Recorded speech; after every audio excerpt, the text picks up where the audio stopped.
Hello guys, আসসালামু আলাইকুম। আজকে আপনাদের সামনে অনেকগুলো সিরাপ নিয়ে হাজির হয়েছি।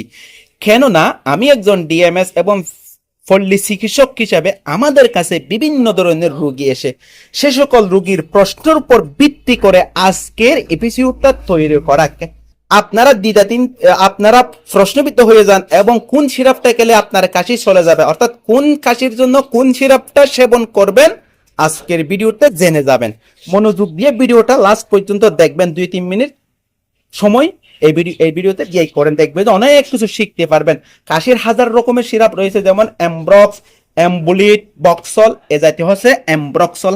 এটা হচ্ছে সাধারণত ছোট বাচ্চাদের, অর্থাৎ 3 মাসের ঊর্ধ্বে থেকে শুরু করে 7-8 বছরের বাচ্চাদের যখন কাশি হবে, নাক দিয়ে পানি সরবে, এরকম যদি হয়ে থাকে তাহলে এমব্রক্স, এমব্রক্সল, বক্সল, তারপরে অ্যাম্বুলিট এ জাতীয় সিরাপ 1 চামচ থেকে 1.5 চামচ করে দৈনিক 3 বার করে সেবন করবেন।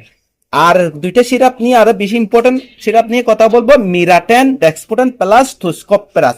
তুস্কপ এই সিরাপ জাতীয় হলো এসকেপ ফার্মাসিউটিক্যাল লিমিটেডের গুরুত্বপূর্ণ এই 3টা সিরাপ। মনোযোগ দিয়ে ভিডিওটা দেখবেন।